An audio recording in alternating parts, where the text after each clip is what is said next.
Hola compañeros, vamos a empezar a ver unas diapositivas que les preparé para el tema de ingeniería industrial, acerca de los principios básicos de la ingeniería industrial.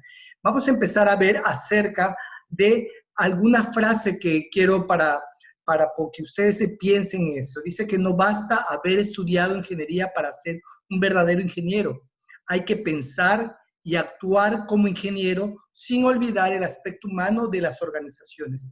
Esto es muy importante que ustedes lo tengan porque, sin lugar a duda, un ingeniero industrial trabaja no solamente con máquinas, trabaja con personas y ustedes son las personas que van a estar preparadas para este nuevo ambiente.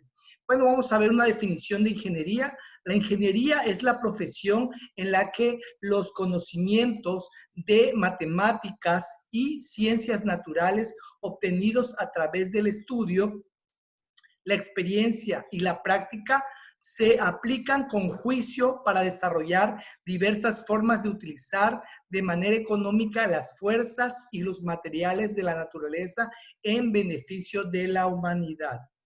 ¿Sí? Otras definiciones, por ejemplo, según el diccionario Merriam-Webster de la lengua inglesa, la palabra ingeniero proviene del vocablo inglés engine y a su vez del latín ingenium, y se define como disponer de un talento natural o bien un dispositivo mecánico. De ahí que, por deducción, se considera que un ingeniero es aquella persona que, con cierta base científica, diseña o construye máquinas y aplica su conocimiento e ingenio para resolver problemas. En bien de la comunidad, también tiene la aceptación de guía o líder. En este caso, ustedes como ingenieros, precisamente, son las personas que van a promover ciertas políticas, bases, lineamientos y sobre todo en un ambiente de trabajo que es en la industria. Es muy importante que ustedes estén preparados para esto. Para ello también vamos a ver algo de historia. En cuanto a la historia, dice que el hombre aprendió a ser ingeniero desde hace miles de años. Basta contemplar las pirámides de Egipto o las de México, las colosales construcciones de la Roma antigua o los templos chinos que datan de hace miles de años. El hombre siempre ha sido ingenioso para resolver problemas, es decir, siempre ha sido ingeniero, aún sin saberlo. ¿Esto qué quiere decir, muchachos? Que realmente nosotros como México tenemos un acervo cultural, pero sobre todo de las culturas antiguas, la maya, la azteca, etcétera, que da muestra acerca de que en México se ha hecho obras de ingeniería. Las pirámides de Chichén Itzá, de Teotihuacán, de Cholula en Puebla, que es la más grande del mundo, por ejemplo, etcétera, da muestra de ello, ¿no?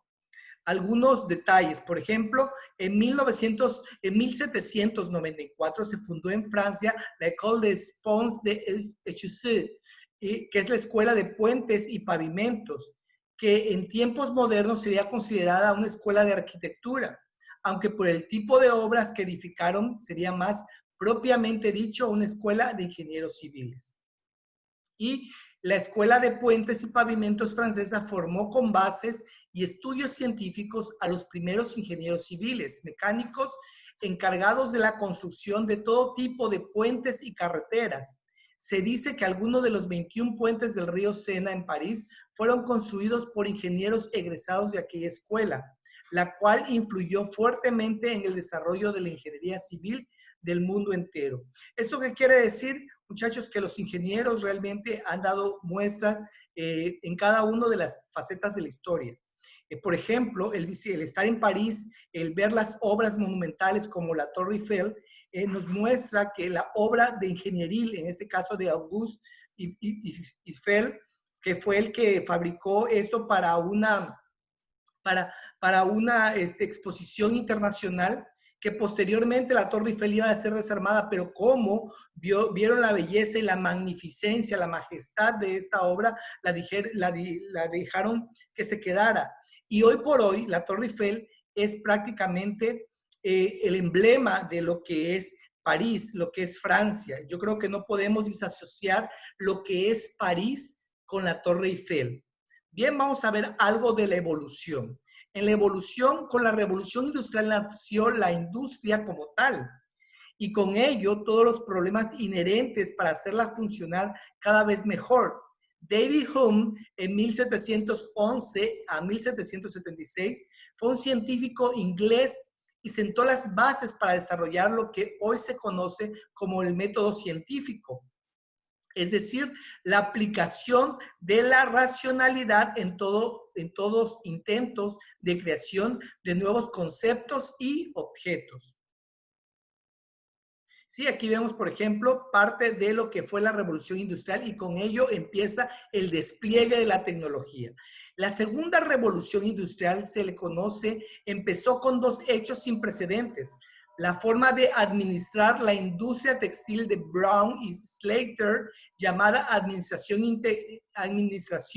vertical, y el uso de partes intercambiables. Pero también a este hecho se le conoce como la revolución industrial, la segunda revolución industrial, porque acabó con los artesanos y surgieron los obreros como clase social. Es decir, antes los artesanos eran los que trabajaban y con la segunda revolución industrial, el arts and craft o los artesanos fueron quitados y fueron sustituidos por lo que son los obreros. ¿Sí? Los inicios de la ingeniería industrial.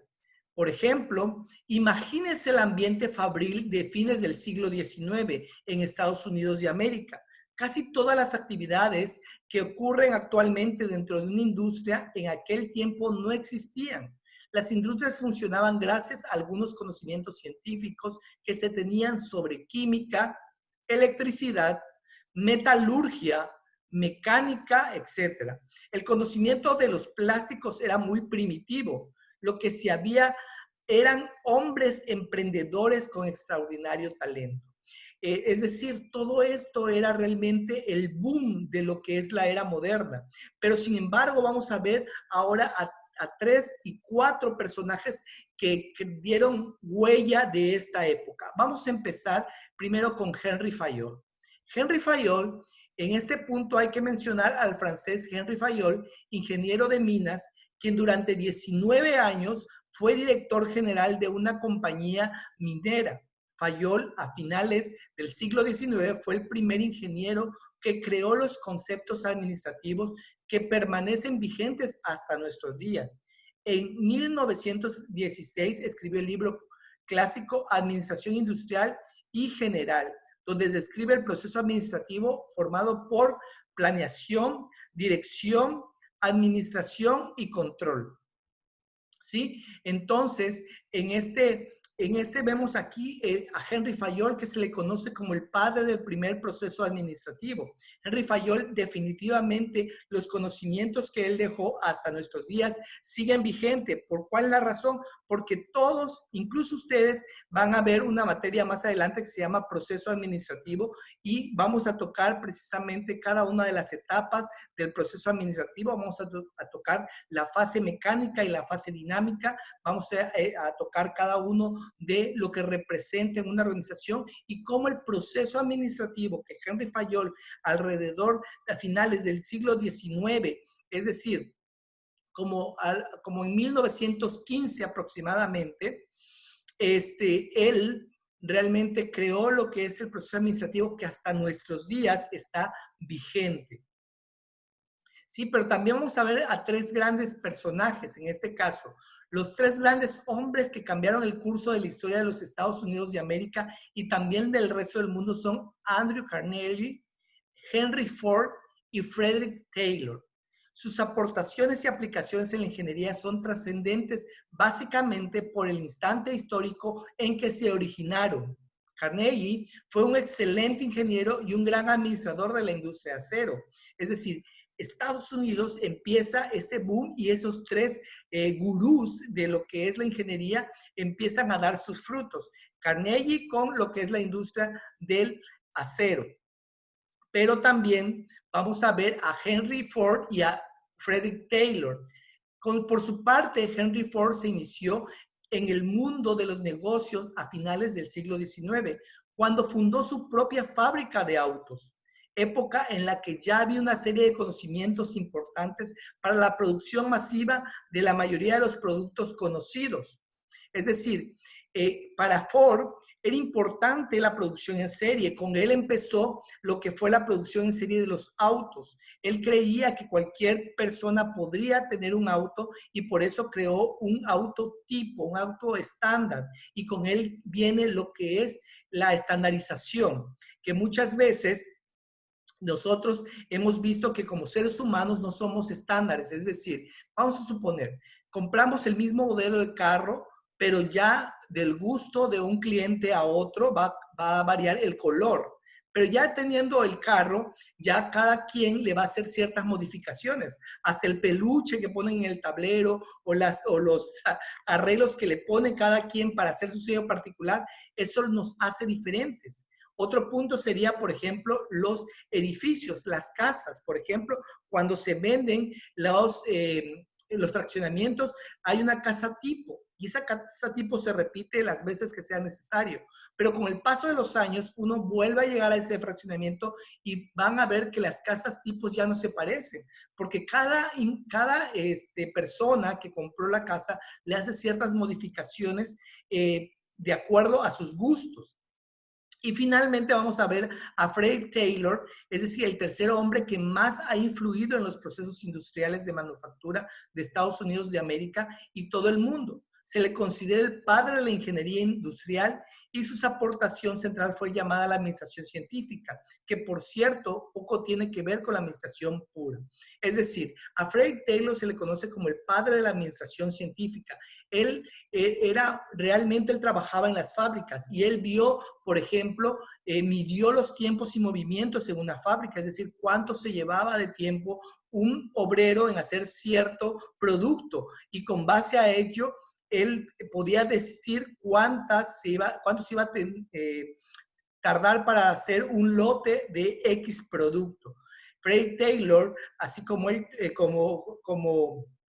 Henry Fayol, como Henry Ford y como Carnegie, fueron sin lugar a duda personas que dejaron huella en esto de la administración, sobre todo en el área industrial.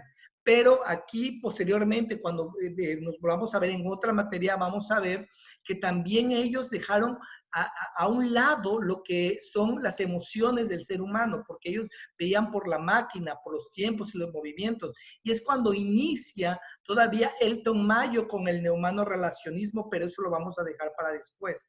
Lo importante aquí, muchachos, es que ustedes se vayan empapando del tema, que vayan leyendo con esta primera asignación que le voy a poner, para que ustedes se vayan nutriendo, porque a mí lo que me interesa es que ustedes como futuros ingenieros industriales tengan ese background, es decir, ese bagaje, ese soporte de saber de dónde viene su carrera y por qué es importante que ustedes manejen toda esa información para no ser uno más del montón, para ser personas cultas, pero sobre todo personas que tengan un criterio propio y que sepan hablar de ciertos temas que muchas veces los dejamos a un lado, pero que son muy importantes y que eso habla de un buen profesionista que está preparado. Bueno, me despido de ustedes, no sin antes agradecerles. Hoy vamos a iniciar esta materia. Necesito que nos pongamos al día y que nos pongamos a trabajar porque esta primera asignación se entrega el día domingo. Por lo tanto, vamos a tratar de trabajar lo mejor posible, muchachos, en armonía y poder dar lo mejor de nosotros. Ustedes ya tuvieron conmigo la materia de desarrollo humano y trabajaron muy bien, pero ahora quiero pasar al siguiente nivel. Quiero que los trabajos que ya ustedes hicieron de una vez y que ya tuvieron una retroalimentación de mi parte, ahora lo hagan al siguiente nivel, es decir, ser trabajos más profesionistas, profesionales y que manejen, por ejemplo, el buen gusto, tanto en lo que va a ser esta primera asignación que va a ser la entrega del portafolio de evidencias, como también en la exposición. Necesito escucharlos ustedes, necesito verlos y necesito ver cómo se expresan. Bueno, me despido, muchachos. Espero que estén bien y nos vemos la próxima.